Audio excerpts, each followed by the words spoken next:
I'm small. Let me get large. There we go. Hey guys, welcome back to Gardens the Untold Story. I'm your host, Ken Somerville. My co host, Andy Lopez, unfortunately isn't feeling well today. So it's just going to be me talking to you about sand, silt, and clay. These are components, guys, that are necessary in your garden, in your farm, in our soils generally. So, why do we need and what really is sand, silt, and clay? And hi, Lily. And yes, we hope that Andy feels better soon. Um, Sand, silt, and clay, and why we need it, and why it's important in our soils. This is something that I learned, several years ago when I was studying Leighton Morrison's horizontal soil system. And he was talking about mixing sand, silt, clay, and organic material into the bed that he was building. And you can do this in pots, you can do this in large and small beds. But there was a reason that he was putting this in to those, containers, etc. And I want to explore the reason why we want the sand, silt, and clay. And it all comes down really to particle size. Now, if you look at, building a house, okay, what is easier to build with? You know, is it easier to build with a full size tree on the top of a mountain? Or is it easier to go to the warehouse and pick up a 2x4 and use a 2x4 to use in your construction? And obviously, it's going to be that 2x4 that's already processed. So we can look at particle sizes of sand, silt, and clay in the same way. We can look at, your rock is your tree, and your sand, silt, and clay is that tree being broken down into different sizes and different materials to be used. If we look at it this way, we can really start to grasp the concept of the difference in sand, silt, and clay as a particle size. So your rock, okay, is a large material, and you get out of that rock as it's, broken down, these different sizes of particles. So I'm just going to bring this up. So this is what is silt. Okay, let me see if I can get a better. Let's do it this way. It's a little bit larger for you guys anyway. But this is just a typical Google search. I put in what is silt. Silt is a granular material composed of rock and mineral particles with a size between sand and clay. It's a type of sediment transported and deposited by wind, water, and ice. Silt is finer than sand, but coarser than clay. When wet, silt can feel slippery and lack the grainy texture of sand. So it's really just a different size of particle, and your clay particle or platelet is a different size than your silt, is a different size than your sand. Now, the other visual I wanted to share with you guys is what's in sand. Now, this is coming from Sparks, which is a book that is brought up in agronomy when you're in university. And this comes from a survey done globally on sand particles that are spread around the world. So the basic idea, guys, is globally, this is what our sand is made up of. And these are, of course, the components that are in that sand. You have your silica, you have your calcium, you have your magnesium, etc. And you look at these numbers, and this is in every sand particle. Well, not everyone, but most sand particles globally around the world. And we need all of these components to build our plants, to build the biology that has to be there for cell division. So the whole premise, guys, is the different sand particles or size of particles that are necessary in our soil. So why do we want, if it's the same basic substance, it's got the same basic materials built into both or all of the sand, silt, and clay, because these particles are the same, or these components are the same in these different particles. Why do we need the different sizes of these particles? It comes back to the biology, and it's, as it says above me, it's all about the biology. So there's different biology that mines or draws out these components at these different size levels. So your sand is going to have a different type of biology that's able to live and mine that sand. The same with the silt. It's a different size of biology that's going to live and mine silt. And same with clay. Part of the whole process of building your plant is having this variety of components available for cells to be created inside of your plant. So going back to the premise of the tree in the forest, it's easier to build with that 2x4 than it is to start with the tree and process it yourself. To process that tree, you need your lumberjacks to go out into the forest, chop that tree down, and then you need someone to take that tree and put it onto a transport truck to bring it to a mill where it's slowly broken down into the different sizes of wood that's necessary for your construction. It's the same with your sand, silt, and clay. It's different sizes of the same basic components or materials that are necessary. So when your biology is getting together to create a new cell on your leaf, it needs a certain amount of components, but it needs them at that 2x4 size. It doesn't need them at the tree size. You need to have it broken down. So the different biology, think of it as, the logger going out to the forest, the transport driver, the guys at the lumber mill, slowly breaking things down. They have different jobs. And the biology has different jobs. And so they go out to, say, a clay particle or a sand particle or a silt particle. It's different biology. And we need that different biology to break down things at all the different levels. We talk a little bit about predator prey. Now, in the Amazon jungle, if we get dropped in the middle, of a lion pack, we're the prey. We're not the predator anymore. Okay.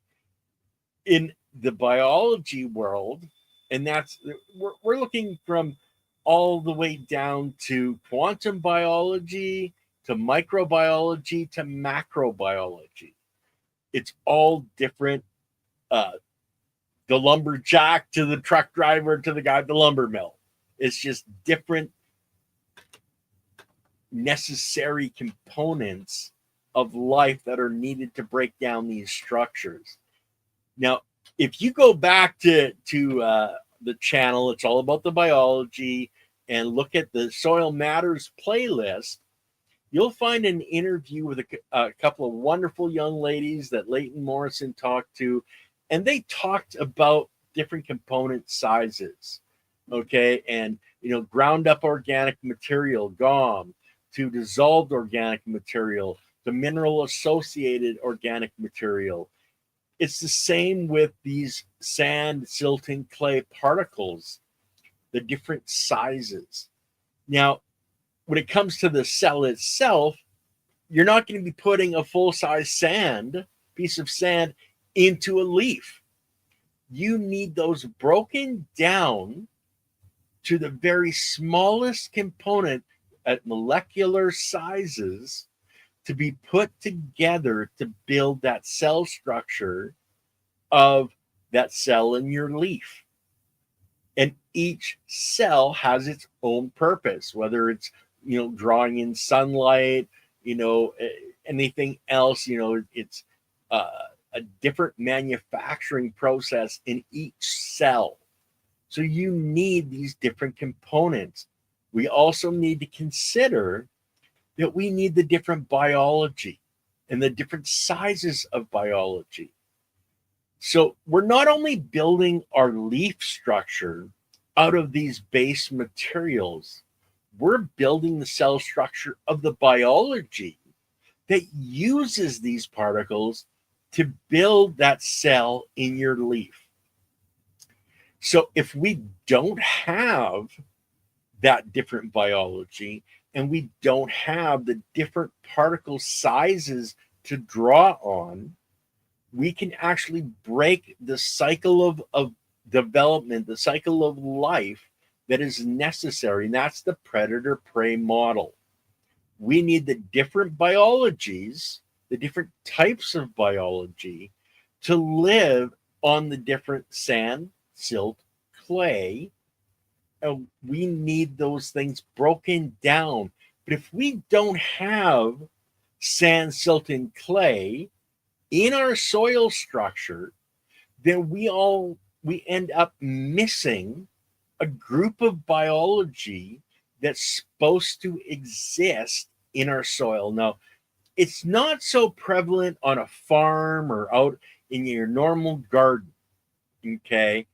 Because when you're dealing with overall soil structure on our planet, you're going to have a certain amount of sand, silt, and clay. And like the thing said, it comes from the air itself.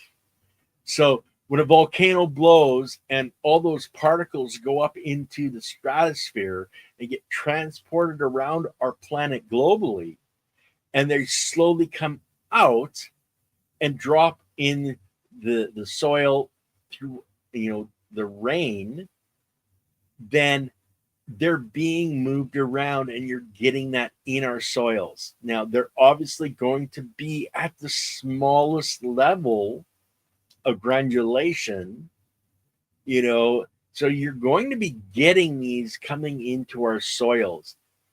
But we want everything to run a lot smoother. So inside in an enclosed environment, so say you're growing tomatoes in your greenhouse, you're not having that rain come down and supply those components.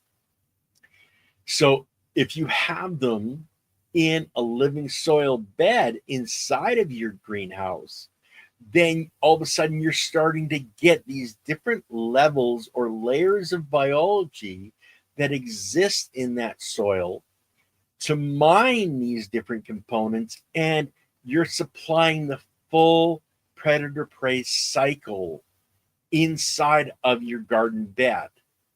So if you are dealing like I live in northern Alberta, we have heavy clay soil. So I really don't have a lot of the sand and silt built up in my soils. So I can add sand and silt into that, mix it up a little bit, and have all the different layers and have enough of each of those layers to really have more biology. So think of it as a single apartment where you have one person living. You move to a duplex where you have 10 people living, or you have an apartment complex where you have 1,000 people living. Who can do more work in a day? One person or 1,000 people? This is what you need to really bring into your mindset, that you need more people to build things faster. If you're building a house and you have, yourself, you're the only one on the construction crew, it's going to take you a long time to build your house. But if you have 1,000 people, it's not going to take very long to build that house. So the more biology we have in our soil structures, in our plant structures, the faster that the cells can be created. And that's on both building the cells of your plant and building more biology, which is your work crew for building the cells of your plant. And that's really where we get into the particle sizes of sand, silt, and clay. You have the different biology, but as those get smaller and smaller and smaller, and you start to be able to dissolve them into a liquid, so a dissolved organic material, that's when you can start using, your pump sprayer or your foliar sprayer to spray those on the leaf, or you can do a soil drench to put them into that top layer of your soil. And you're adding not only the components, but you're adding the biology, or I hope you're adding the biology. So, hey, be the arrow. I'm guys, I'm not really watching the chat. Just Silly Lily and B Arrow so far is in the chat. So talk in the live chat, guys. Ask questions. Help me out to help you understand more of how this system works. But when we get into the dissolved organic solid size, the molecules have been broken apart enough that they're going to easily come through your sprayer, and it's going to be a lot easier for the biology to grab those components and throw them into the cell that is, being created for your leaf.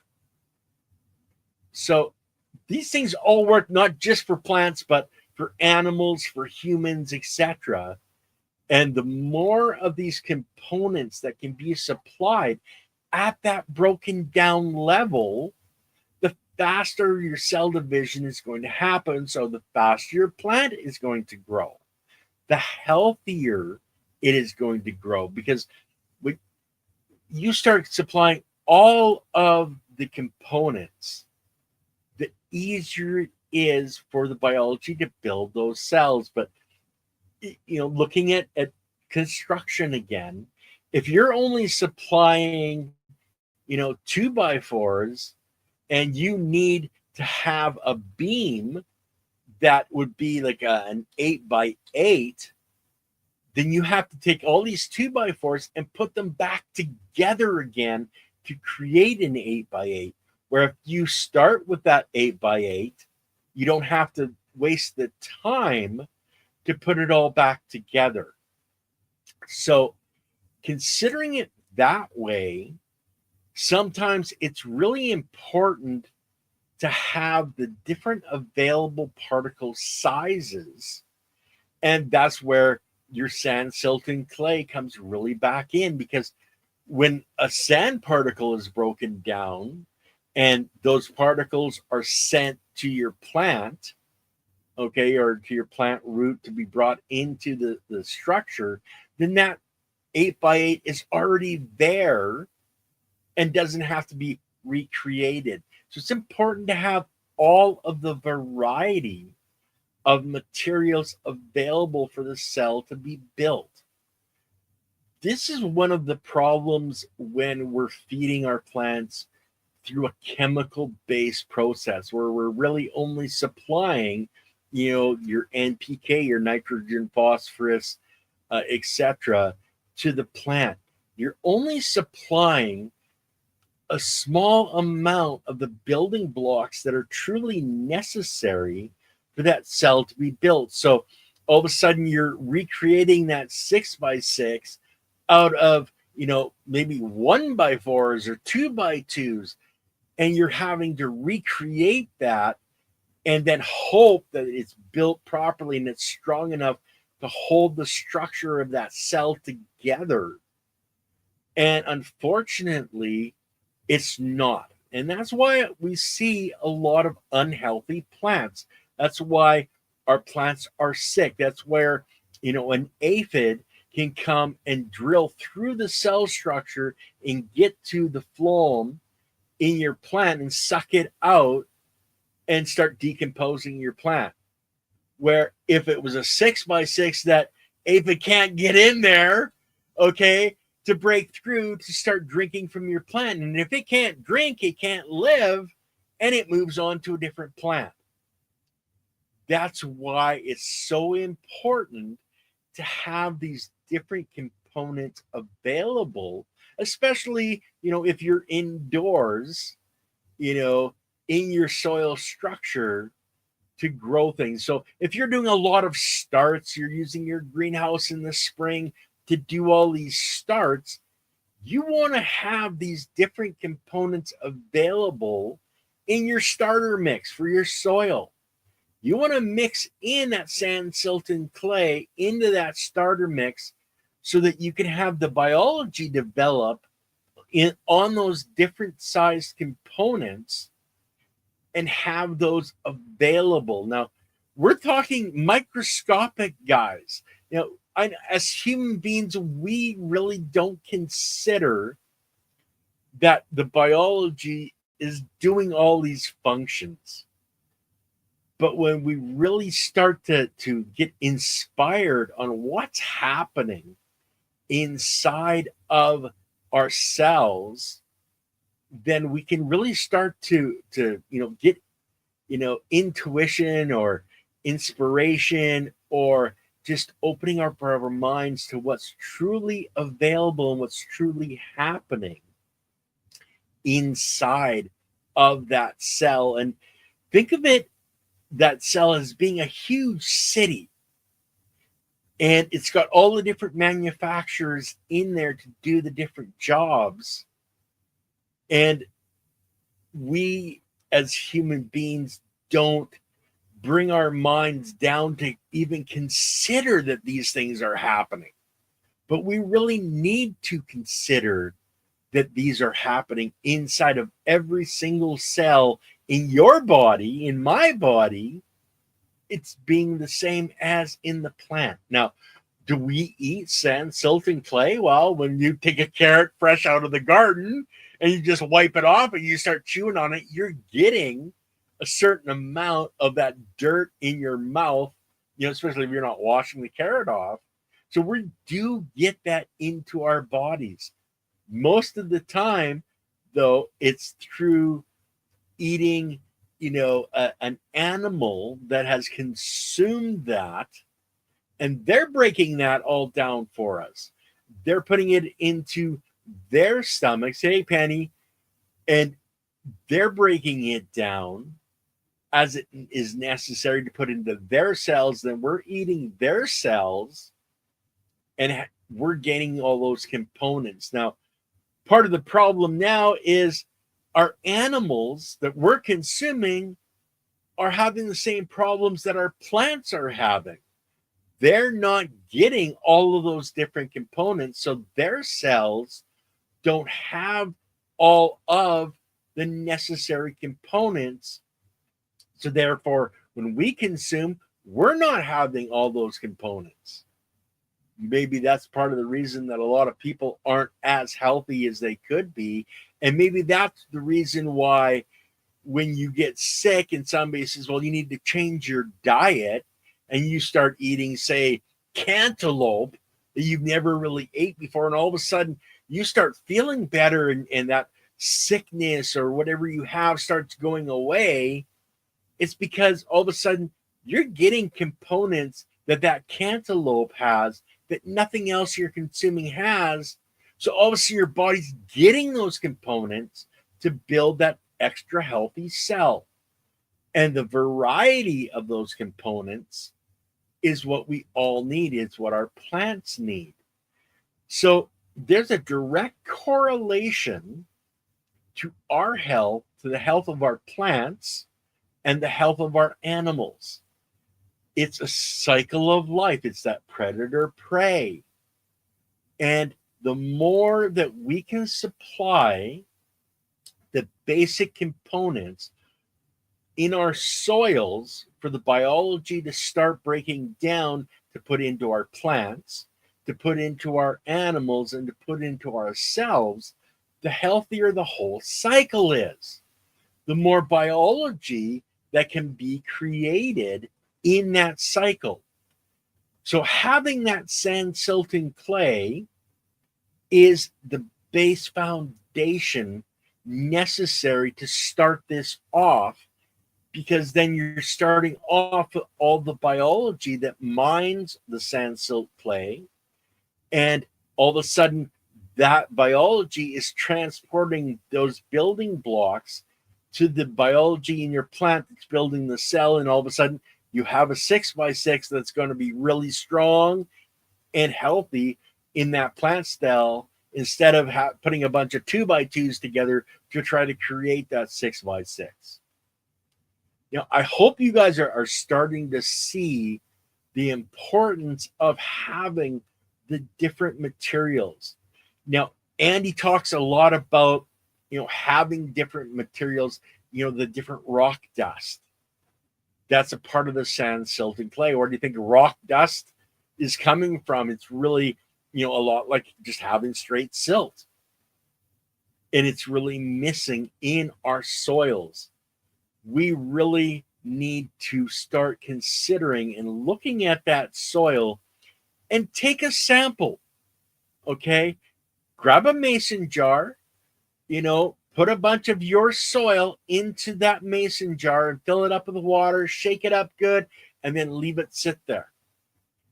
Take a look at the different layers that form over time of how much sand, silt, and clay you have in your soils. It's a really basic soil test that you can do yourself for your particular soil. And believe me, guys, when you look at your yard, okay, or your farm, and you take soil samples from 20 different areas, draw out a map and then put them all up and, number them, you can see the different areas in your property that have the different components. Hey, B. Hendricks, and when you start looking at that and going, oh my gosh, over here, I don't have enough, sand in it. I don't have enough silt in this area. You can start just generally, changing things. Now, where do you get sand, silt, and clay? Well, clay's pretty easy. Sand's pretty easy. You can go to most places and buy it. And, just to point out, guys, there's different particle sizes for all of these, different sizes of sand that you can have, coarse sand, fine sand. Don't buy playground sand. Don't buy beach sand. A lot of that has been stripped out already, and it's not going to have the necessary components. So it's not going to be able to support the necessary life. But you can, using that simple test, see where you're lacking in these different things, and you can go in and grab, so much, maybe a 5-gallon bucket of sand, and, go to your, local concrete company, your local landscape company. I would suggest, businesses like that where you can get, sand, silt, and clay in bulk. No, silt, guys, it's just that broken down powder that comes from the rock dust. Okay, so you can use rock dust and use that, and that's where we recommend putting a little bit of rock dust and a very small amount of rock dust in your worm bin, sprinkling it on your compost, because then the biology can grab it, break it down, build a bunch more biology, and understand biology eats biology. And then the next level of biology eats that biology, and as more cells come together, you have larger creatures, I guess would be a nice way to put it, living in your soil structure, right up into your worms, etc. More cells, more a larger life form. The more cells, and we've got quadrillion cells. I don't know how many cells we have, but it's that larger layer of life, and you need or want healthy cells in all of these different layers. So you want to have the different size components so you can have the different life forms living in your soil structure, so that cycle keeps growing and growing and growing. The more you have in balance, the better. Now, we haven't even talked about organic material, and that's one of the other huge components that you need. Hey, Howie, and Operation Annihilation, glad you're here. You need all of those to be there. When we start, building houses out of 2x2s, they're going to fall over in the high wind. We want the different sizes in there to have the different available components necessary to build those cells.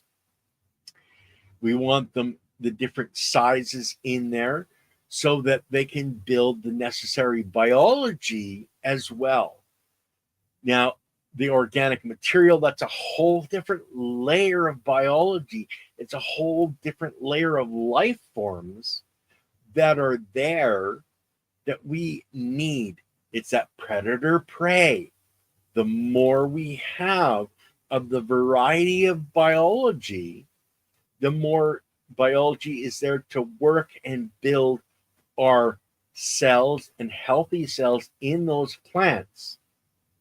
So, and you guys that have, acreages, that have chickens and goats and, sheep, and up into the cows, the larger animals, and you're consuming these, you want to look at what are you feeding those animals? Are they getting everything that should be coming out of that soil into that plant? Are they eating healthy plants? The healthier your field is, the healthier your hay is, the healthier your grain is to feed them, the healthier their cells are. And when you consume that, the healthier you are. So whether that's the milking, like, growing up, we had goats and we used to milk the goats. And I'll tell you a little story. My brother, we moved to British Columbia. He was still living in Alberta. He came to visit, and he swore up and down he would not drink goat's milk. No way. Okay. So what we did, we bought, or my mom bought a 2-liter container of milk. And, what she would do is when the milk got lower, she would add goat's milk into the container. My brother never thought that it wasn't new containers. It was the same container just being refilled. He drank goat's milk for probably a month while he was down visiting on summer vacation. And it was at the end of it all that we couldn't stop laughing at the dining room table. Like, he figured out that we had scammed him, that he was drinking this goat's milk that he would never drink. Okay. But there was no change in the flavor. It was healthy goat's milk because we had a healthy property. We're using all organic on our farm. They were eating and everything was healthy and vibrant. Now, my parents, we had a strawberry farm, 13 acres of organic strawberries where we never used chemicals. And oh my gosh, guys, when you tasted that strawberry, oh, it was like heaven. It was just sweet and lush and vibrant. And then you go to a store now and buy a strawberry, and they're like hard and cardboard, and like the flavor is so off. Yet our kids that have never had the difference when they taste that really good strawberry, they're going, well, what's this? This doesn't taste right. There's a problem with that because our children don't even know that there is something better. So if you have the possibility of growing your own strawberry plant at home, even if you just grow one strawberry plant and have your kids taste the difference and explain to them what's better for them, what's healthy going into their bodies, then you're going to have children that are going to be far more advanced than a lot of the other kids in school.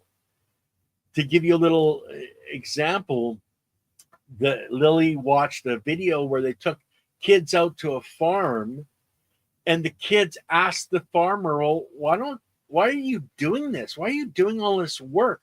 Why don't you just go to the store and like we do and buy your stuff? Buy the food you need. They didn't even understand that food comes from the farm and that's how it ends up in the store. And it's a lack of education. The more education we can give to our kids, the better. Getting back to hey, Dr. Green Thumb, getting back to sand, silt, and clay. These are the foundations necessary in our soils for our plants to be healthy, for that strawberry plant to have all the nutrition in it that is necessary for our bodies when we consume it. Microbes love sugar in the soil so they can multiply. Yes and no. Okay.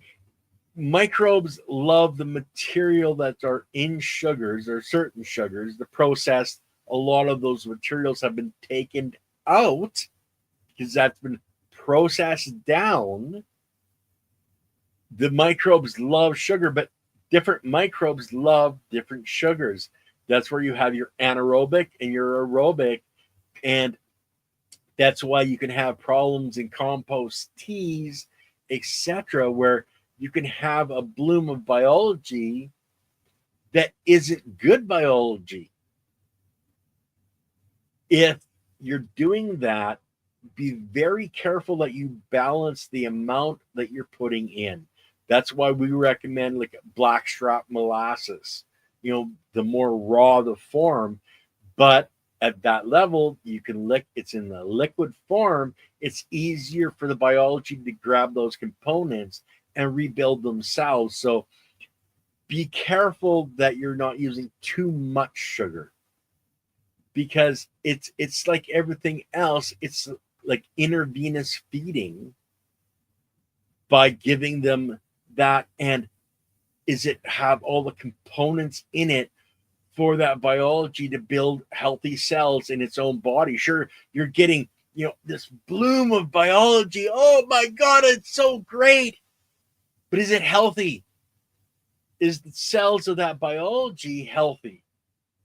So that's where having the mix in available is always going to be that much better. That's why I don't use compost teas. I would use compost extracts mixed with water, because then I know that biology, because it's an extract, is actually going to be a lot smaller amount, but it's going to be a lot healthier.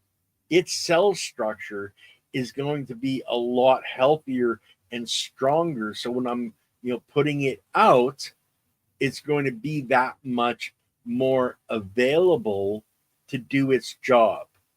Hey, David. And guys, I'm really not reading the chat, so I'm not too sure, but I'm glad you guys are communicating with each other and helping each other out. It's how we all learn and grow and expand our knowledge and our understanding. So sugars are fantastic. The less processed, the better. And that's where, Super Nessa comes on in our chats. You see him on here regular.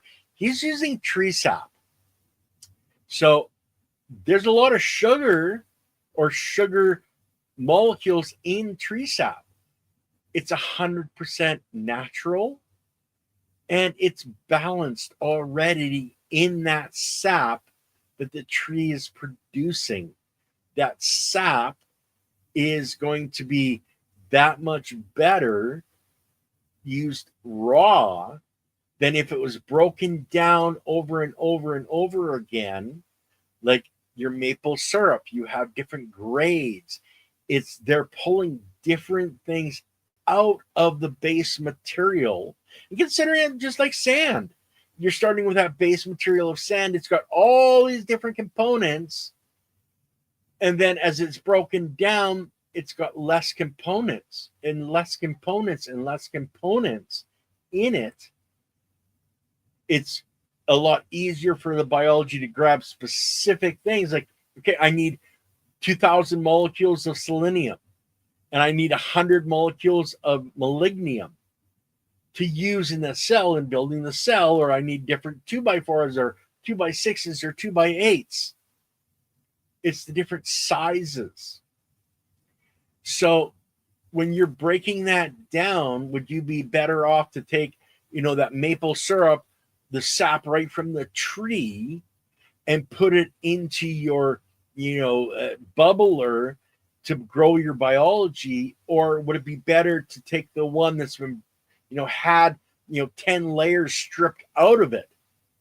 The problem is that 10 layers stripped out of it is a lot of what we're using when we're doing this. So the more raw molecules you can have, the more complex the molecules you can have, the better, because then the biology itself will take and break that down and use it where it needs to be used, at the size that it needs to be used. It's going back to having a 2x4 or having an 8x8 in your cell, to hold that cell together.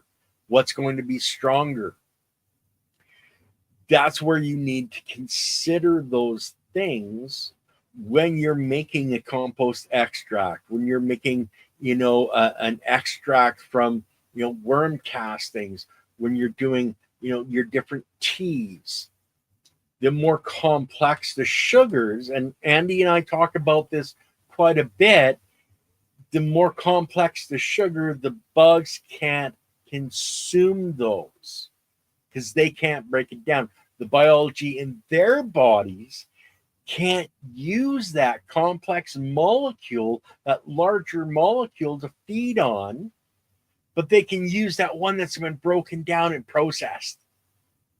And it's in understanding that simple understanding right there, if you really think about it, can bring inspiration to your brain and understanding and go, okay, if my plant is healthy, it's got these complex sugars in it, in the cell structure, and the bugs can't eat that, and they're going to go to a plant that doesn't have that. Well, do I want to start with that broken down sugar, or do I want the complex sugar? Do I want my biology to have the complex molecule to put in that outside cell that the biology or the bug can't get through, but yet the inside of your leaf structure, the very center, it's broken down that much more into those sugars that the molecule size is already broken apart because it's being used for a different purpose, for a different cell. Think, guys, every cell in your body, every cell in the plant, every cell in the animal has the complete genetic code of that life form. It also has the blueprint of, okay, if I don't have, that 6x6, I can use these, 4x4s, or I can use these 2x4s, or I can use these 1x4s. Each time you go down in a level, it makes your cell that much less stable. less healthy. But all of a sudden you look at this particular biology, it only needs 2x2s. That's its healthy cell. But yet at this larger biology, it needs the 8x8. That's why we always say diversity, diversity, diversity. That's where your sand, silt, and clay, think of it as diversity in particle sizes. But we want to have all of them. We want to have all the different life that lives on all of them, so that the consumption of that life form is building larger life forms that are healthy. Because if our animal isn't healthy because it's not getting the nutrition from that grass that it's eating, because it doesn't have those components, we have to take a step down further, which goes into our soils.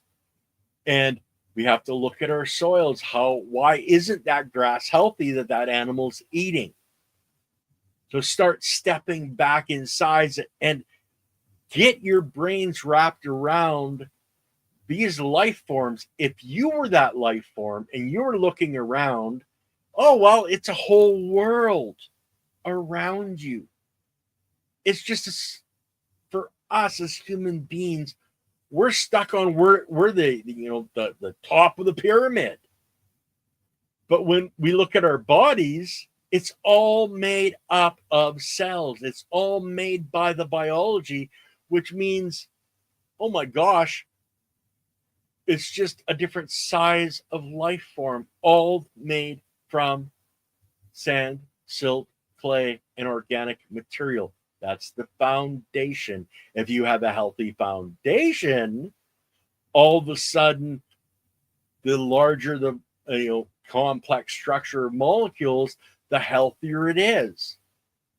That's where the soil matters. Truly is the essence of where it all begins, in our soils, in the biology that exists in our soils, that starts the whole foundation and construction process for everything. From the smallest of the microbiology and quantum biology needs building blocks just like we do. And when we go from the quantum to the micro, that cell, inside of that cell is a whole living universe. And that quantum biology is existing in there. They're the ones running around and maintaining things, building things. And they're building the structure, and they're building the next level. And they're being, consumed themselves, just like, ashes to ashes, dust to dust. We're built from those microparticles, built by the biology into the life form that we are. Whether it's a goat, whether it's a human, whether it's an elephant, whether it's a whale, we are started off from those tiniest particles.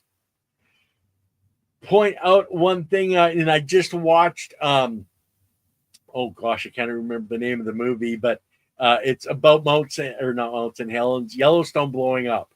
Okay, super volcano, I think is the name of it. And in the one scene, the guy's talking about the biology that exists in that volcanic vent that's bubbling, that if you stuck your finger in it, your finger would melt because of the chemicals in there. But there's biology there. It's biology that can't exist in a lake or a river, because it doesn't have the right components, because it needs methane and all these different components to exist. But that's where the foundation, under the crust, under our soil, is there. And it's a living, breathing life cycle that exists, where we all started. This soup started from, and different levels of biology was created to create the next level of existence. But if that foundation wasn't there to start with, if those molecules weren't broken out of those substances to be consumed by the next layer of biology, you can't have the next size of existence. You can't have a worm if you didn't have that, biology that existed in that, volcanic vent, because somebody is eating that biology, and then somebody's eating that biology, and it's slowly growing, and it's creating new cells, it's creating new biology, it's creating new life forms, where when we start breaking it out and we only have certain biology, we only have certain components, all of a sudden the cell structure, the life forms aren't there for consumption. So they're not there for new building blocks. And if we don't have those new building blocks, we can't build that next size of life form. Or if we do, it's not going to be as healthy. It's not going to have what's necessary. That's where in our soils, sand, silt, clay, then add organic material, which is your plants. So that's why we talk about feeding plants. That's your organic material. But without that sand, silt, and clay as that base layer, a whole bunch of biology is missing. Part of the cycle of life that is necessary to put all these components together to form the next layer of life, which, where that part of that next layer of life isn't going to be there. So our cells aren't going to be healthy. So where do you go out and get sand and silt and clay? Well, as I said, sand and silt is pretty easy, or sand and clay is pretty easy, I should say. Silt can be a little bit harder. Now, your rock dust can be considered a silt. It's just particle size. It's been ground up rock. So if you can go to somewhere, and you guys in the States have a lot of ponds being built, and it's to capture the water, to stop flooding, and you need to have crews come in and dig out the silt that builds up over time, and it's stacked up, it's taken away, it's put in the dump. That's one of the places you can get silt. Okay, I have, on my property, I have a little creek that runs through the bottom of my property. It builds up over time with silt. At the end of it, where it goes out into a swampy area, that's full of silt. Now, in my case, I live at the bottom of a town. I'm not going to really want to use that material because of the chemicals that the town is using and all the houses in the town are using that are flowing down. Okay. I'm not really going to want to use that as much as if I could go out and I could dig that muck out of the bottom of a lake that's local to me, or I can go to a creek that isn't part of that system and capture that silt, in a silt trap. If you can, you're building a property and you have a culvert and you're putting in, can't remember the theme. It's not a wallopini. It's something, but you're digging, a deeper section so that when the water comes, it can settle. It can settle those particles out, and once it dries up, it's the soft, white, fluffy stuff. You can gather that. That's your silt. Spread that in your gardens. Spread that in your grass. Spread that in your house plant. Okay? It's a smaller particle size from the sand, silt, clay. And it's necessary. I talk about the different layers of biology a lot, and there's biology that likes to live in the oxygen environment. There's biology that likes to live in the non-oxygen environment, or anaerobic, versus aerobic. And then there's the biology in the middle. You need all three of those to exist in your soil. The different life cycle, the different cycle of life biologically, and we need the components for them to live on. I know I've repeated a lot of these things because I really want you to grasp this concept that we need to supply as much of these components as we can. And housing or food forest permaculture, which is Howie. And if you guys haven't checked out his channel, check it out. Lots of fantastic information on there. He says swamp soil and the beaver dam is awesome. And it is. We've Leighton has talked about, go out and pull up that soil that, oh my God, oh, this is gross. Okay, it's anaerobic.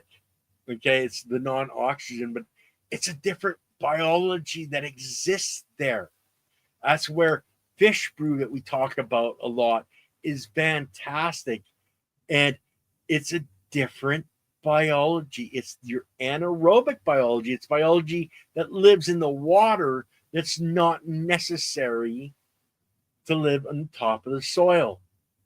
Dr. Gree, the muck. Yes, that muck.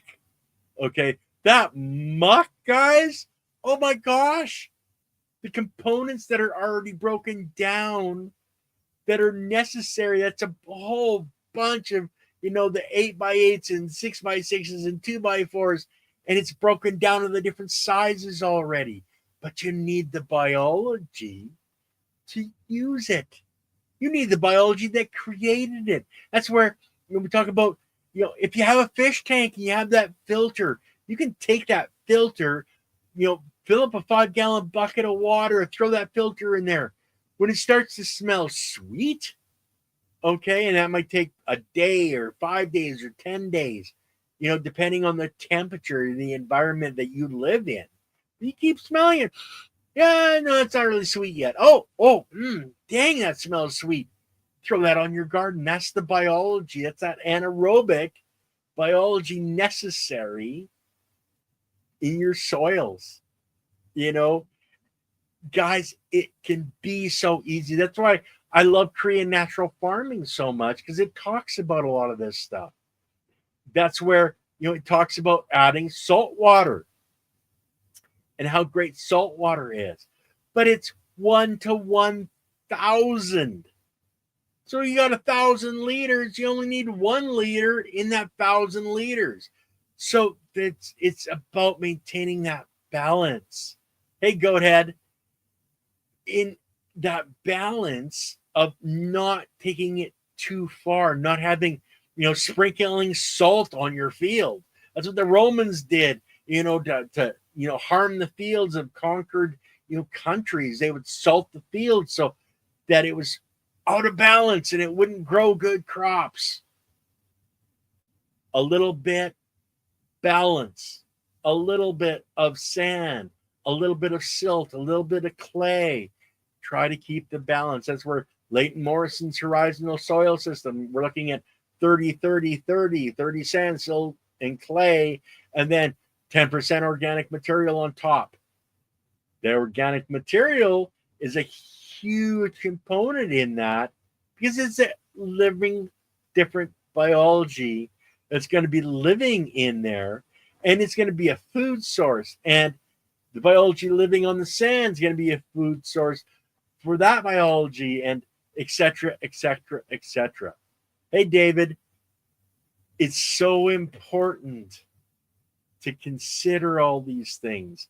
So when you're making your compost, take a cup of sand and sprinkle it in. Take a cup of silt and sprinkle it in. Take a cup of clay and sprinkle it in. Then allow the biology to break it all down. You're going to have a lot more biology. But when you sprinkle that sand, silt, and clay in there, winter biology or your compost start to cool off. So it's a different layer of biology. It's a different group of biology that's there to help you out. Now, guys, we're almost at the hour. Andy, hopefully you'll be back next week. I got to talk to him about what we're going to be talking about. But thank you so much for joining me today. It's been great. And a cup of seaweed too, unless you're having your crops tested and then test your seaweed, make sure that it doesn't have the bad stuff in it. But yeah, seaweed's great. And you can, if you're fortunate enough to live by the sea, you can go collect it yourself. There's so much that we can do to help all of us and for us to be healthy. But guys, I love you. The ladies should be on Chiropractic is Sexy tomorrow. Um, I'm not sure what they're talking about, but if you're interested in human health and your physical health, that's one of the shows you should really be checking out. Um, just go to the channel, guys. If you can, join the channel as a defender of the biology. It's like $5 a month, and it really does help out our channel. Uh, go out, educate people. Love you guys, and we'll see you very, very soon.